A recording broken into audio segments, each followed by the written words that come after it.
Shruti Smriti Purananam Alayam Karunalayam Namami Bhagavat Padam Shankaram Lokashankaram.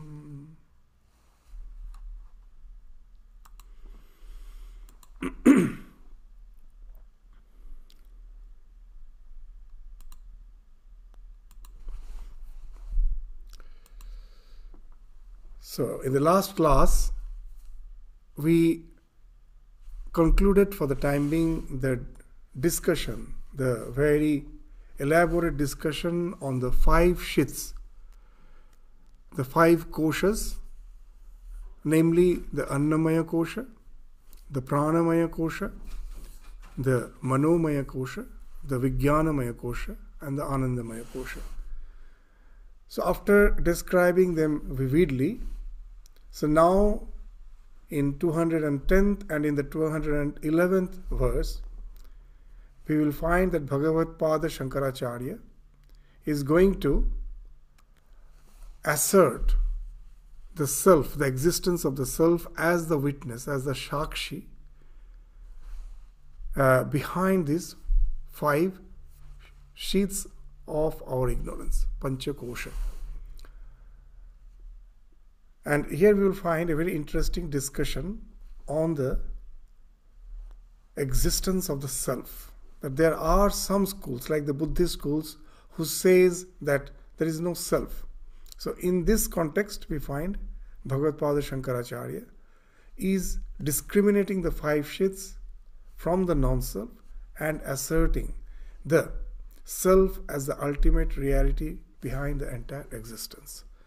So we will study this 210th and the 211th verse today to find out what Bhagavad Pada Shankaracharya has to say in Vivekachudamani about the existence of the self. So let's go to the 210th verse.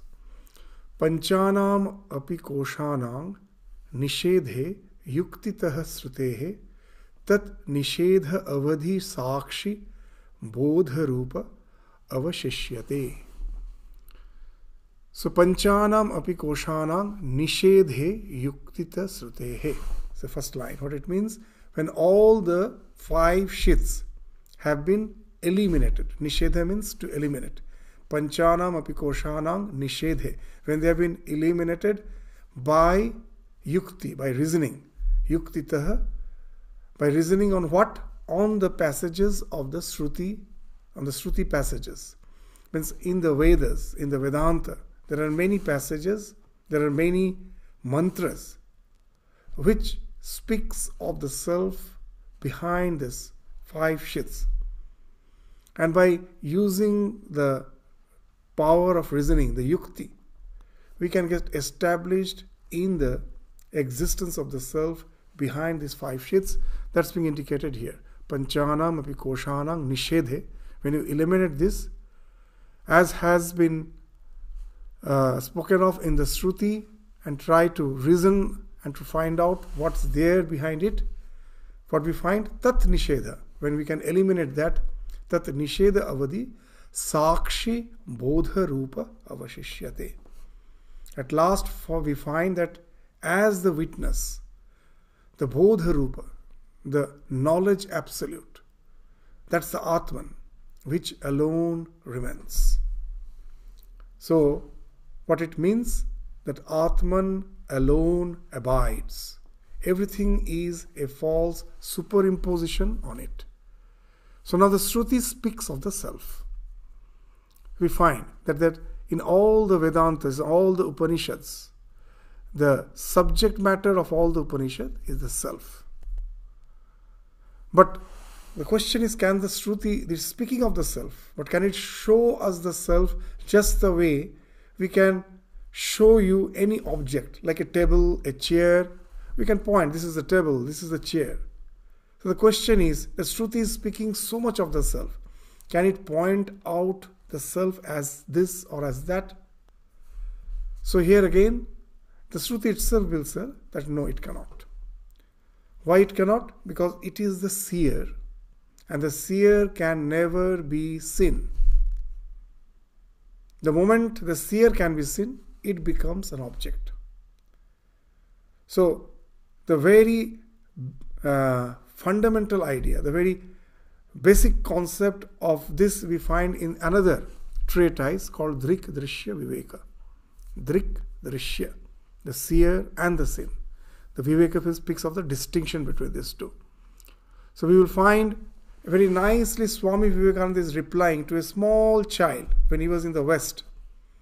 Yes, one day Swami Vivekananda was meditating in his room, and a small child, the child of the host, in whose house Swami Vivekananda was residing at the time, the small child, out of curiosity, peeped into the Swamiji's room and found Swamiji sitting motionlessly. So he never understood that what Swamiji is doing. So he silently entered the room, and as a child, as he never realized what Swamiji is doing, he simply climbed on Swamiji's lap and sat on Swamiji's lap. And naturally Swamiji came out from his meditation. When he found someone is sitting on his lap, he came out of his meditation, and seeing this small child, Swamiji opened his eyes, and seeing Swamiji looking at him, the small child, the very first question was that can God be seen? That he's asking, can one see God? And Swamiji's reply was, the child first asked whether God is. The first question was whether God is. Do God exist? Whether God is? Swamiji with a smile replied, yes, of course, God is. And the very next question was, if He is, why cannot we see Him? A very simple question. If He is, why cannot we see Him? Just the way I can see the table, the chair, I should be able to see God. If He is there, I should see Him. And Swamiji, in one line with a smile, again he replied very nicely that, can you see your own eyes? That was the answer. As a child, the child never understood what actually Swami Vivekananda implied. Much later, as an adult when he is writing the reminiscences, there he mentions this. That when he asks that, can you, sir, whether God is? He replied, yes. And then the child asked, then why cannot I see Him? The reply was, can you see your own eyes? So that's the basic idea. With the eyes I can see everything. But can I see the eyes with my eyes? No. So the idea is the subject can never be seen. With the subject can see the object, the drishya. But it itself, the moment if it can be seen, it becomes the object. So the ultimate seer cannot be seen. So this is the idea which we find in all the Upanishads. It is speaking of the self, but the Vedanta is bold enough to say that the thing which we speak of transcends the scripture. The scripture is not the ultimate truth. The ultimate truth transcends the scripture. So as Sri Ramakrishna used to say, that the ultimate reality is Ved Vedantor Pare, is beyond the scriptures. And we find a very nice, interesting conversation of Sri Ramakrishna with Vidyasagar, where we find Sri Ramakrishna is saying that everything has been defiled. Brahman alone can never be defiled. So what is the idea of this defilement?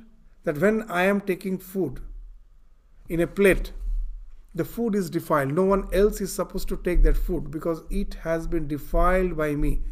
That the food somehow has got contaminated by my saliva, and that's how it got defiled.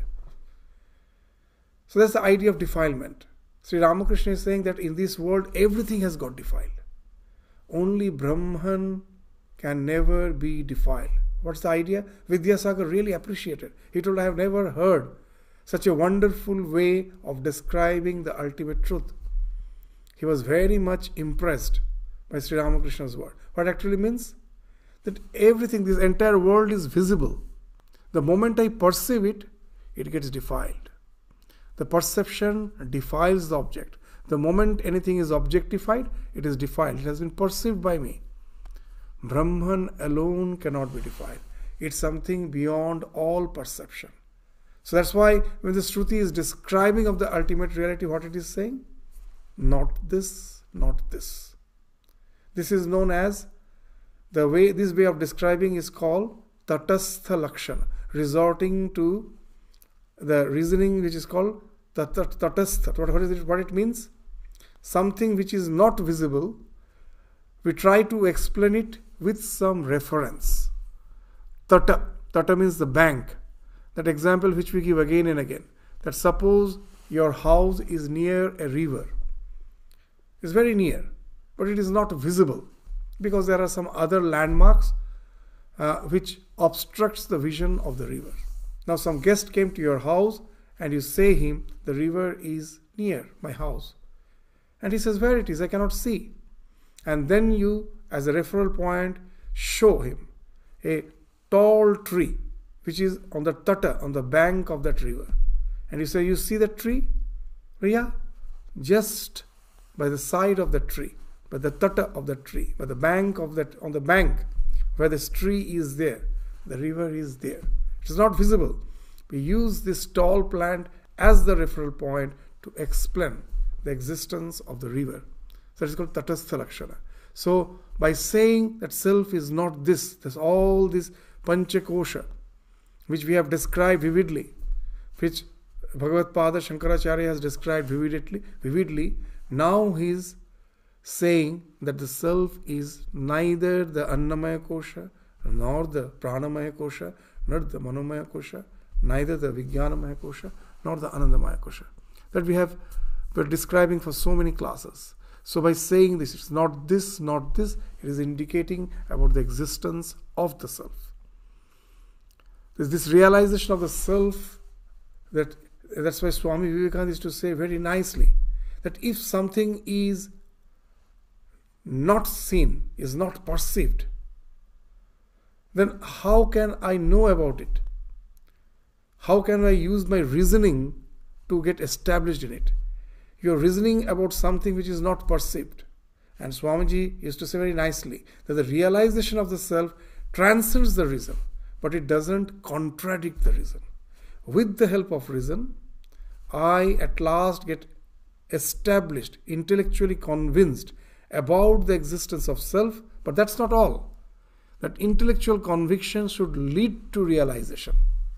So when we study the Vedas, 3 words are used. Here also these words have been used. Shruti, Yukti, Upalabdhi. Shruti speaks of hearing. The word, the Shruti, the scriptures. Why we call it hearing? In the olden days when these scriptures came into existence. How they came into existence? These Shrutis are nothing but the realization of the sages, of the rishis. What they realized, that they spoke out. And it was heard by their students. In those days, the script was not there. So the knowledge was transmitted through through the words, through the verbal instructions of the teacher to the student. That's how they are known as Shruti. So after hearing, immediately the idea doesn't get clear. You have to cogitate upon it. You have to use your reason to cogitate upon it. And that speaks of the process of discrimination. So through that, at last, you get convinced when you can use your reasoning with Shraddha, with faith. What's the faith? That when I hear about the existence of the self, outright I don't deny its existence. If it deny its existence, the question of gradually understanding about the self never arises. At the very beginning, I have simply denied its existence. Instead of doing that, what can I do? I can humbly accept the fact that yes, what has been spoken of as the self in the scripture, it must be true because the scriptures are authentic. I have faith in them. The one who is instructing, he is a realized soul. I have faith in him.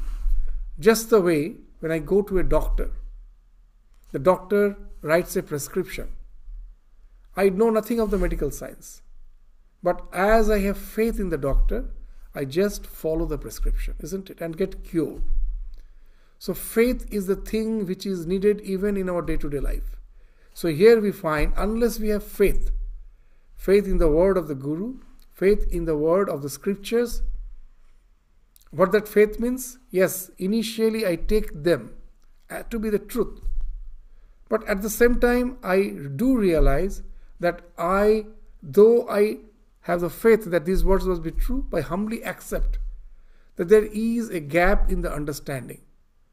I cannot fully understand.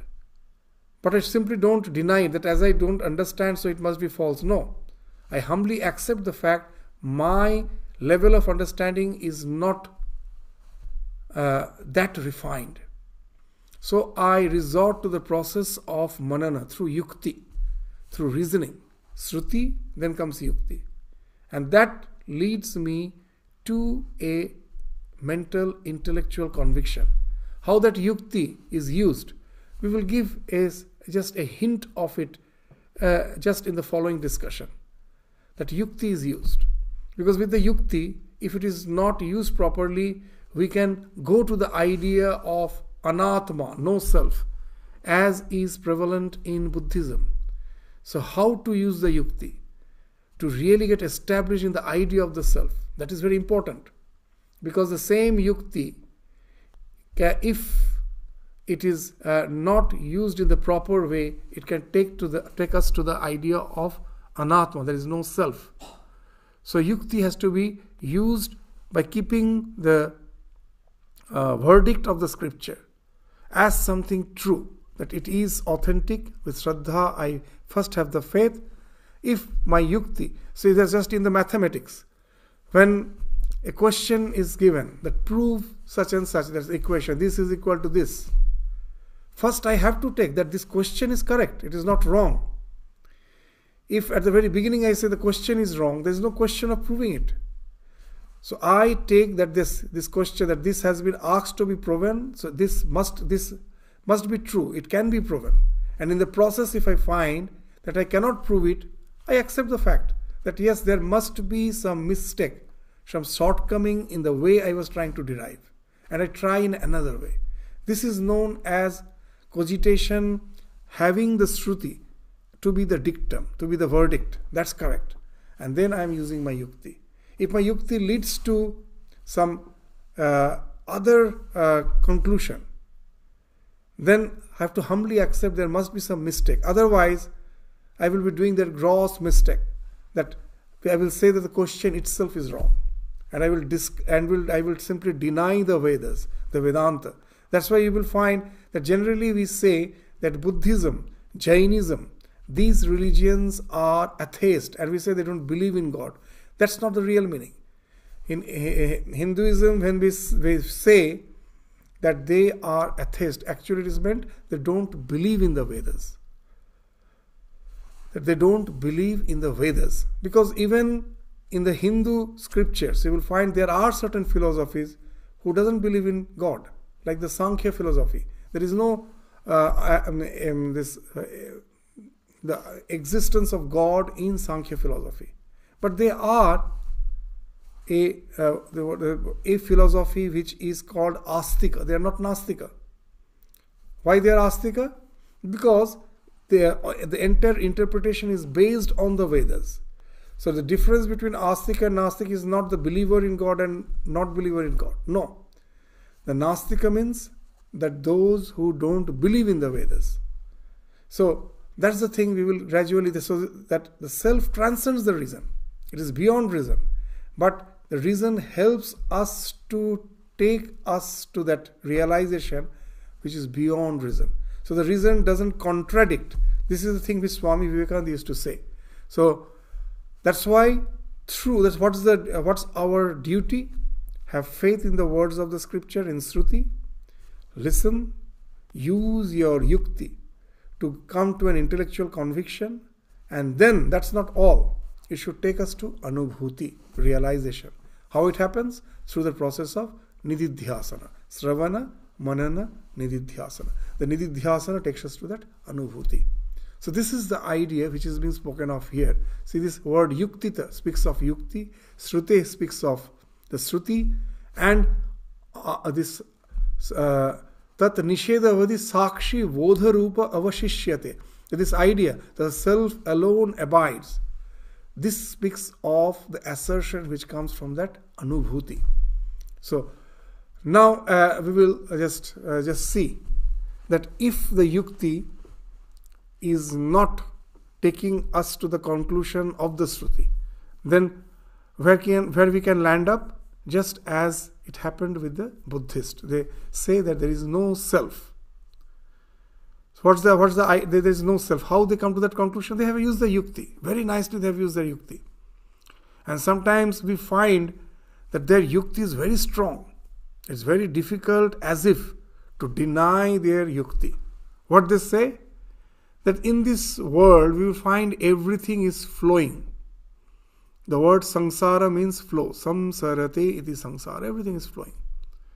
And when something is flowing, it gives a false impression that there must be a referral point behind the flow, which is the substratum referring to which all the flow is happening. And they give a very nice example. The example of alata, a torch. When you move a torch very fast in a circular pattern, you will see as if there is a fire band, a ring of fire. And they say that actually there is no self. Everything is in a state of flow, and somehow we delude that behind the flow there is something which is permanent, which is eternal. Just the way we see that fire band which is not there. So the idea, the notion of self is false. And for that they refer to the very second discourse of Buddha. When he came out of his illumination, his first two lectures are very famous. In Buddhism, the entire Buddhism is based on the first two discourses of Buddha. The very first discourse was the discourse on the idea of four noble truths. Arya Satya. These four noble truths. That's very famous. We all know that. What that? That there is dukkha, the first noble truth. There is suffering. And there is a cause. The second truth is there is a cause behind the suffering. What is that? The cause behind the suffering?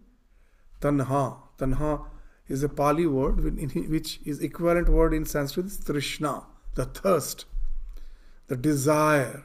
That's the cause of all the suffering. Everything is flowing. I can never hold on to anything because they're all flowing. What's the cause of dukkha? Tanha. The thing which is flowing, I try to grasp it. I cannot. And that's the cause of all the suffering. Tanha, Trishna. Then is there a way out? So after diagnosing, just like a doctor, you diagnose the cause of the disease. Now comes the cure. Is there a cure? First we should know is whether there is a cure. There are certain diseases which is incurable. So now this disease, which is resulting in all the suffering, that everything is flowing, I try to grasp, and that results in the disease called dukkha. Now the question is it curable or incurable? The third Satya speaks, it is curable. There is a way out of it. And once it is curable, now comes the question of prescription. The fourth Arya Satya speaks of the prescription, the eightfold path. So this speaks of the first discourse. The Buddha is showing us the way to go beyond the suffering. And to show the way beyond suffering, the second discourse is called the famous discourse, the discourse on non-self, the anatma. Very interesting. Buddha, all will be quoting Buddha as the source who has given the idea of anatma. But very interesting that that there is a lack of proper understanding of the very second lecture of Buddha. How, you will say? Very interesting. Buddha never said there is no self. Just the way that we have the idea of Panchakosha, in Buddhism also there is the idea of flow. And that also 5 flows he is speaking of. The body is a flow because constantly it is changing. It's never the same. The mental formations, the feelings, the concepts, and the constant this flow of consciousness. This consciousness is the ultimate consciousness. That when I am eating, having my food, I am aware that I am having food. This reflective awareness that I am having food is one type of consciousness. When I am watching the TV, I know it is I who am watching the TV. This idea that this reflective consciousness that I am the watching TV, it's a different type of consciousness. So this constant change in the reflective consciousness has been spoken of as the consciousness by Buddha. It's not the ultimate conscious principle, the Bodha Rupa, which Vedanta is speaking of. Now what Buddha is saying is very interesting. He has never said there is no self. What he said is there is no self in the body, there is no self in the mental formations, there is no self in the feelings, there is no self in our concepts or notions, and there is no self in the stream of consciousness. So he has never said there is no self. Now what has happened? Now when you say that Buddha has still there is no self, I am actually speaking of a phrase, not the entire sentence. And that changes the entire meaning. Now taking that there is no self, which Buddha has said, now they have also used their yukti. They have also used their reasoning to come to the conclusion that there is no self by taking reference to that idea of the fire band. That when I am revolving a fire torch very fast, I see a fire ring which is not there, and that's how we get deluded about the idea of self. That everything is flowing, behind that flow, somehow I delude that there is something permanent, there is a self. That's a very strong yukti. We do feel, yes, what they say do make sense. But we will find that it has been described in the Mandukya Upanishad thoroughly, but in one sentence, Swami Vivekananda is as if summarizing the entire idea which has been spoken of in the Mandukya Upanishad. Very nicely he's saying. He's saying, yes, that we as Vedantists never deny that the fire band is an illusion. We don't deny. But isn't it a fact that the fire band which actually doesn't exist is seen as a fire band by someone who is deluding? There is someone who is seeing the fire band. The one who is seeing, the one who is deluded by seeing the fire band which is not there is the self. So Swamiji is saying that in Buddhism, that what's the fault in the reasoning there? That they have not taken the subject into account. They try to describe everything by describing the object. The fire band is the object which is being witnessed by someone. What about that? That the one who is witnessing the fire band, you have not described him at all. Just you are describing the fire band. The fire band doesn't exist. It's true. But someone is deluding the revolving torch as the fire band. And that's what in Vedanta also they say. The way we delude ourselves as an individual self by identifying ourselves with the ego. The fire band is the ego. But the one who is the Shakshi behind the ego, he is the self. So now you will understand this, how this subtle this yuktis can be. So even we will find that Buddha, why he was silent about the existence of self? He was silent. He never said there is no self, as just now we were indicating. He was just saying that there is no self in these 5 types of flow. But he has never just said there is no self. So when Buddha is saying there is no self, it is just a phrase. It is not a sentence. But have he spoken of self? You will find he is silent. He is never speaking of self. When someone asks him whether self is, he will be silent. He will never answer. If someone asks whether self is not, again he is silent. He never answers. So someone is to get deluded that why he is not answering. And then even Ananda, his disciple, once asked him That either you say that it exists or it doesn't exist. Why are you silent? And Buddha said, I never speak of the principle. I speak of the way. There is a way to realize the ultimate truth. Then why are you silent about it? Either say it exists or it doesn't exist. So Buddha's answer was that unless you perceive a thing, what's the use of describing it? Unless we perceive, words fall short. In the words of Ramakrishna, very nice, he used to say that a village girl was married and he went to his in-laws' house. And then after 1 year, she gave birth to a baby child.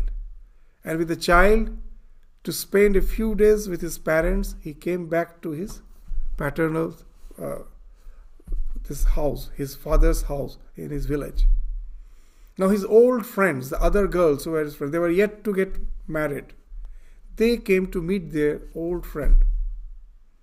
And now seeing the small baby with her in her lap, they said, oh, now you're the mother. Well, yes, I'm the mother. So can you explain what it feels like to be the mother? And now she started pondering. This girl, who is now the mother, started pondering. Because she was thinking that how to describe. And she found that she doesn't find any word to describe that. She says that it is an inexplicable joy. I cannot explain it. I can only say one thing. You will realize it when you become the mother. I cannot explain it. But you can understand it when you become the mother. So now you will understand when Buddha is silent about the self. Why he is silent about the self? Because in the entire humanity, there is a very few person who can go to that realization. Now when he comes down from that realization, he finds the entire world is ignorant about the self. Now previously, we find the sages tried to describe the self in so many ways, but they failed. Based on the descriptions, we find the Saradarshan, the 6 philosophies are there. Saradarshan has came. So much of varied opinions have came. Now Buddha, as an avatar, found that words will never help to go to that realization. Let me be silent about the ultimate reality, but let me speak of the way, this Ashtamarga, through which all can reach there. That's why Buddha used to say that I speak of the way, but the people take my words to be the tattva, the principle. And very nicely used to say, I am trying to show the moon by pointing my finger index, and the people take the finger index, this index finger, to be the moon. I am using my index finger to point to the moon, means I am showing the way, but the people take the finger to be the moon. So that has happened. So now we will just understand that how this yukti is very important. With yukti, I can never go to the realization. Realization is something beyond yukti. But at the same time, yukti has to be used properly, because this ultimate anubhuti doesn't contradict the reason. With the reason, we will have to reach to some intellectual conviction which tallies with the truth which has been spoken of in the Vedas, in the Vedanta, and in the silence of Buddha. The ultimate truth has been spoken of in the silence of Buddha. Now with yukti, when I am convinced about that, then my nididhyasana, this meditation on the intellectual conviction at last will lead to anubhuti, where the self has been asserted as being existing. So, as has been spoken of in this verse as Sakshi Bodha Rupa Avashishyate. That at last, what abides, what alone abides, Avashishyate means what alone abides? The Sakshi, the eternal witness, which is the knowledge principle, which is the absolute knowledge, Bodha Rupa, Bodha Swarupa, Bodha Rupa. That alone abides. So at last we will come to that anubhuti. So the one who denies the self or doubts the existence of the self is the self. That's what Vedanta will say. That when you say that there is no self, Vedanta will ask, who is denying? Who is denying the existence of self? The one who is denying is the self. So that's the very interesting way by which through yukti we come to a type of intellectual conviction, and that again leads to anubhuti, realization. So that's why we should always remember that Vedanta never speaks of mere belief, that believe this or believe this. No. It neither believes on mere reasoning. Through reasoning, we can become a scholar. We may think that I have knew a lot of things, but still I know nothing. It's all mere words. Ativada. What I am speaking that transcends my realization. I am speaking beyond my realization. My words doesn't reflect I have realized anything. So Vedanta itself is saying that you have to realize the truth. That's the only purpose of your life. As Sri Ramakrishna used to say, Bhagavan labhi jivane uddeshya. The only goal, the only purpose of human birth is to realize the self. Swami Vivekananda used to say nicely that we think sometimes that sense enjoyment is the goal of our life. He's saying that it can never be. If you see the way the animals are equipped, we with our technology think of intensifying the sense pleasures of life. Swami is saying that with all your advancement in technology, your science, can you ever enjoy, relish your meal the way a dog does? Their senses are very keen. The dogs we use for smelling, this power of smell, this power to taste is so keen. With all our technology, we can never enjoy the sensory pleasures of life as intensely as the animals. They can hear, they can see, they can feel the touch in a more intense manner than the human beings. With all our technology, can never even think of going near to it. Then what's the purpose of human birth? Bhagavan love, to realize the self. That's what Sri Ramakrishna in one word is saying in the gospel. That's the only purpose of life, human birth. That's the uniqueness of the human being. No other creatures can do that. Only the human beings have that uniqueness. That's why Sri Ramakrishna used to break the word manush in Bengali. The human being is called manush. Now, as we always indicate, he never went to school, so he had the independence to break these words in his own grammar, in his own way. So he used to say manush means man plus hush. Very interesting. Man plus hush is manush. What he indicated? That everything has a value. Mana means value. Mana, in Sanskrit also it means value, the dimension, value, mana. So as a human being, we have certain mana that no other animals have. We have certain values. But most of the time we find we are not aware of those mana, of those dimensions, of the special dimensions that make us a human being. I'm not aware of it. The Hush speaks of the Hosh, the awareness of all those human faculties, which is very unique to me, which others don't have, no other creatures have. Unless I am aware of that, there cannot be any spiritual evolution. So here we will find in the next verse, Shankaracharya is indicating that as a human being, the sole purpose of life is to have the awareness of the special dimension, the spiritual dimension of existence. And that's what makes us a human being. Without that, there cannot be any fulfillment in our life. So that is being stated in the next verse. What it says, the 211th verse. Yah ayam atma swayam jyotihi panchakosha vilakshanaha avasthatrayam sakshi sat nirvikarah niranjanah sadanandah savigyeya swatmatvena vipaschita. That what is this? Now it is speaking of the self. What it is? It is Swayam Jyoti, self-effulgent. Because of it, everything gets illumined. that I think, we all think, it is because of the sun that our entire existence gets illumined. The Upanishad, in the Kathopanishad, we find that a very famous verse which speaks what it says. It's Na tatra surya bhati, na chandra tarakam, nema vidyuto bhanti, kutoyam agni, tameva bhantam, anubhati sarvam, tasya bhasa sarvamedam vibhati.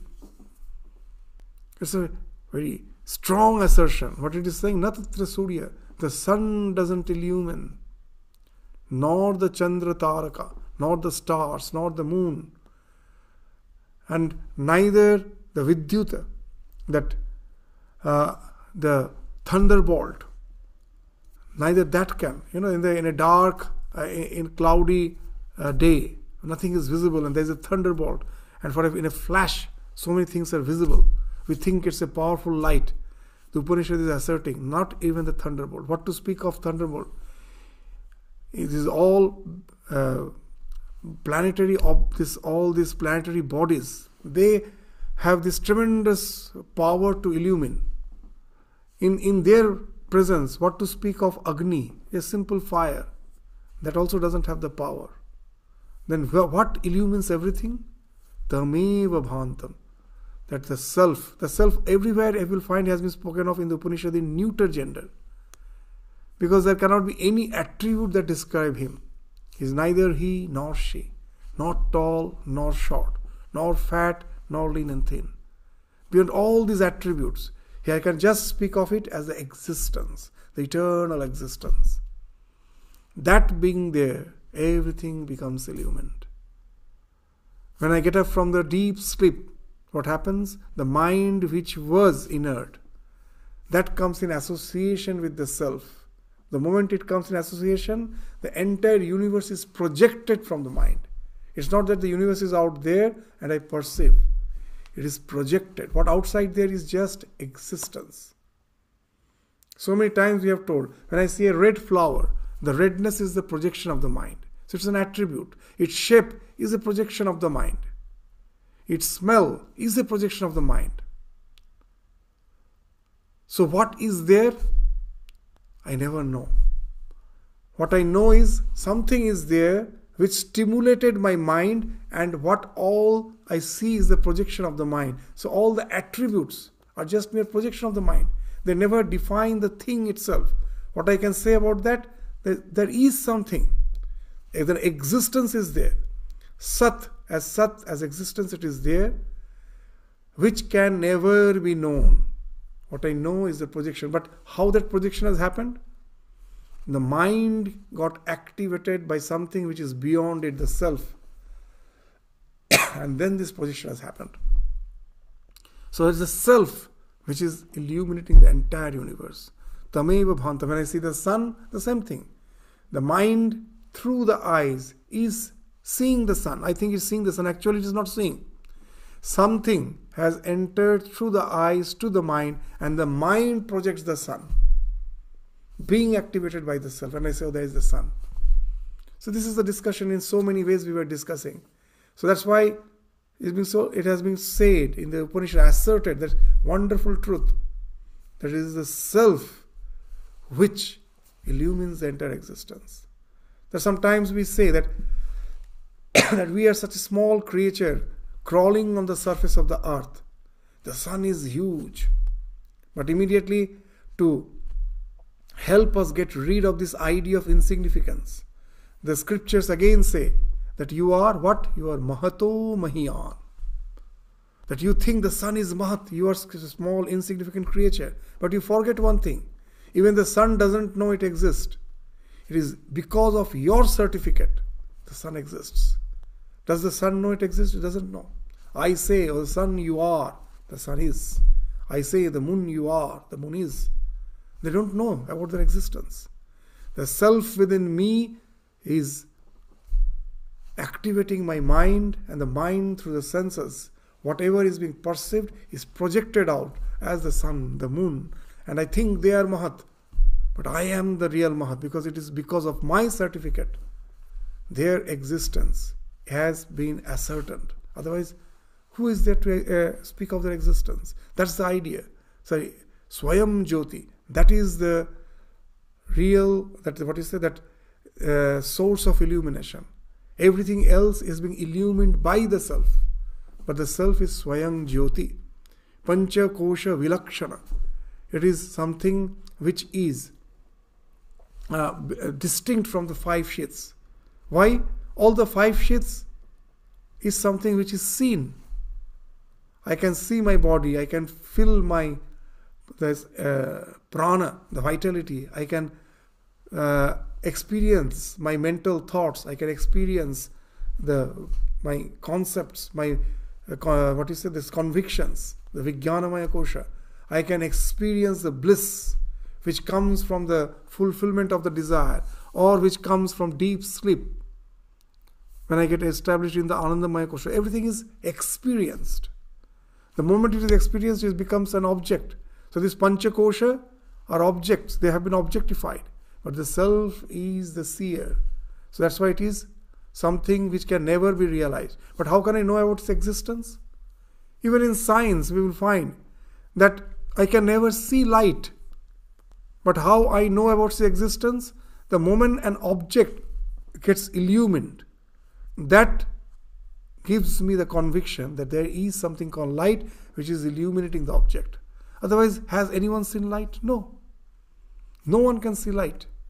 We say, no, the atmosphere in the daytime, the atmosphere is full of light. I can see it.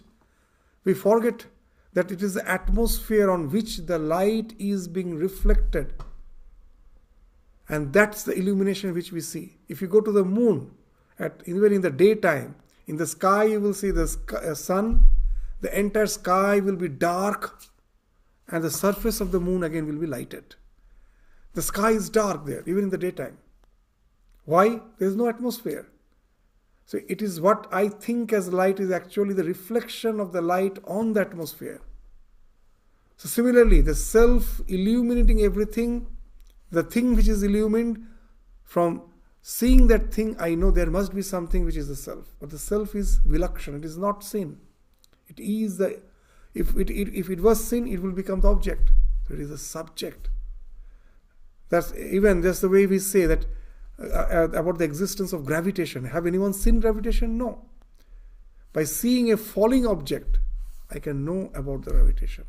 Similarly, by seeing the entire world illumined by the mind and senses, I know something is beyond that which is illuminating. So that's Panchakosha Vilakshana. This Panchakosha which is visible, what is illuminating? Something as Shakshi, as a witness, must be beyond it, which is making it visible. So it is beyond that Panchakosha. So that's what it is, Panchakosha Vilakshana. And then Avasthatraya Sakshi. It is a witness of the 3 states. What are the Avasthatraya? Avasthatraya means 3 states. Avasthatraya. Avastha means state, Traya means 3. What are the 3 states? Jagrata, Swapna, Shushupti. The wakeful state, the dream state, and the deep sleep state.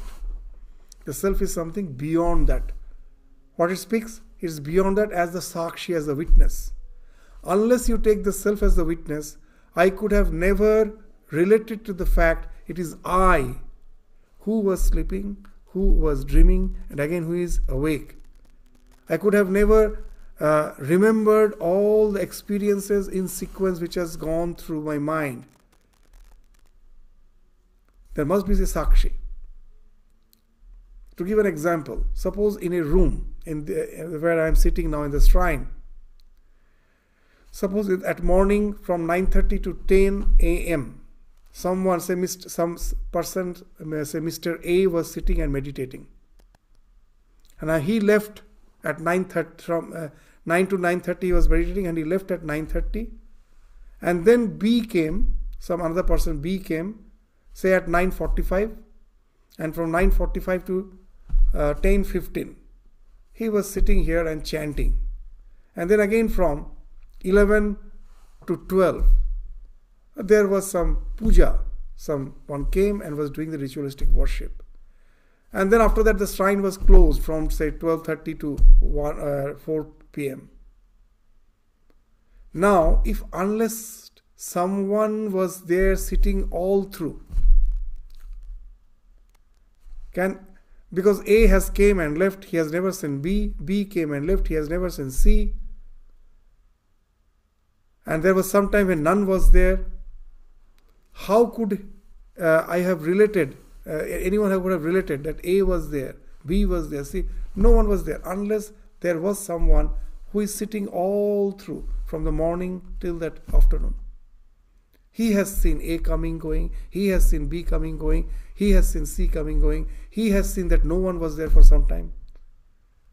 Then only the question of relating everything through that ego, that I, comes into question. So that's the idea of Sakshi. That I know I was sleeping. I had this thought. After that I had this another thought. When I was sleeping, I was thinking in a way which contradicts my experiences in the waking state. How can I relate all this? Unless there is an eternal Sakshi. So when, again in Buddhist philosophy, they say there is a sequence of thoughts, but behind that no one is Sakshi. This Vedanta says, then how can I relate? In sequence everything has happened, unless there is Sakshi. So that's a wonderful way of understanding, that unless there is a Sakshi, unless there is someone who is all through, you cannot relate one incident with the other, one person with the other. There's one thought with the other, or one thought with no thought. In deep sleep there is no thought. But when I wake up, I know that I was sleeping in the deep sleep state. Unless there is a Sakshi, how could I know that I, in the wakeful state who was thinking so many things, was in the deep sleep without any thought? So that's the idea of Avasthatraya Sakshi, that someone is there who is witnessing all through his experiences. And he is what? Sat. The Trikal Avadita Satya. He was, he is, he will be. This life is just a succession. It is going through a lot of parinama. That parinama, to deny that parinama, the word nirvikara has been used. Next. That we were born, we go through the process of change, we grow. Then again we start, this transforming, and then the decay and the death comes. Sarvikara. Jayate asti. Vardhate viparinamate apakshiyate nasti. The self is beyond that. It is nirvikara, no change. It is ever existent.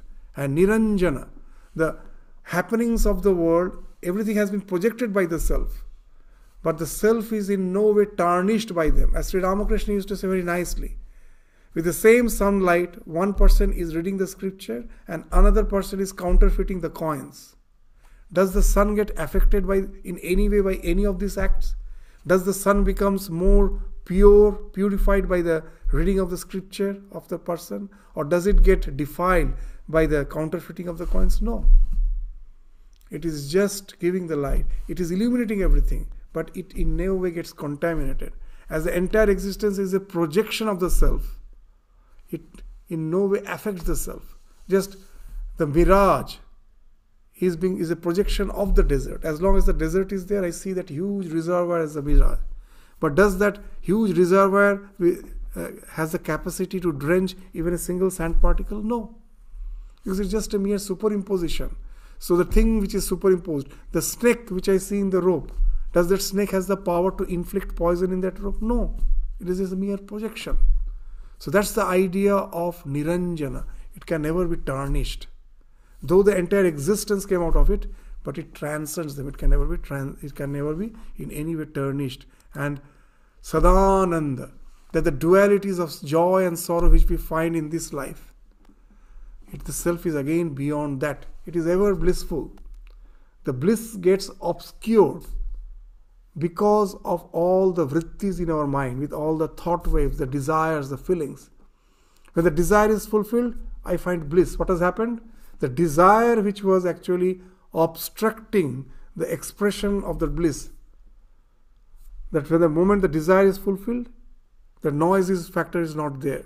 The thing which was filtering out the bliss, that is not there. And then we find that the joy never comes from the experience by the fulfillment of the desire. It comes from desirelessness, which speaks of the self as the ever blissful substratum. It gets sometimes obscured because of the desires which are like the noise in the mind. When it is not there, the self is always resplendent. So that is Sadananda. And Swatmatvena vipaschita. And this self is not something apart from us. It is the core of our being. The same Atman is the Brahman. From the Bri Dhatu, the word Brahman has come. This Brahman is nothing but the core of our being. When I go beyond my ego, the idea, this Atma, the localized consciousness, that melts, that merges into that absolute. As Sri Ramakrishna used to say, that the salt doll went to measure the ocean, the moment it touched the ocean, it became one with it. That's the idea of Swatmatvena vipaschita. I see this resplendent self as the core of my being. So that's the utility. When you know that, you go beyond all the dualities of life, you get established in self, and the fulfillment you get from that speaks of the ultimate fulfillment. In the scriptures they speak it as krita kritya. You have done all the things that has to be done. In our life, whatever we may do in the secular aspect, we never feel fulfilled. I think something else has to be done to get the real happiness. For us, happiness is a future tense. We find it is always eluding us. But when I get established in the self, I am established in the eternal present. Nothing has to be attained. I have attained what has to be attained. Krita kritya.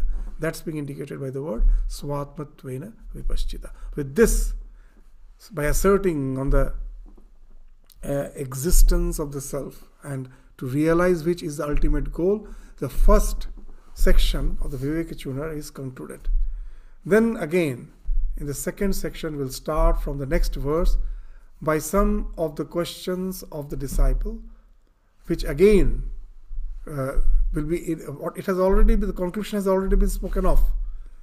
But as we told that manana is required to really understand that conclusion, so the teacher will help the student in the process of manana, in the second part of Vivekachudamani, at last to get established in the conviction of the idea that self alone abides, and the realization of the self is the only goal of our life. So we will enter into the second section again in the following class. So with this, we stop our discussion today. But to let you know, the next week is the Navaratri is starting. So the next week, all the classes will remain suspended. We will again let you know through email that till the Navaratri is over, we won't have any class, because every day evening we will have some chanting of the Mahishasura Mardini Stotram. That is our practice for the entire Navaratri. So the classes will remain cancelled, and it will start after the Navaratri, which the exact date we will let you know through our email. So with this, we conclude our class today. Thank you all. Namaskars.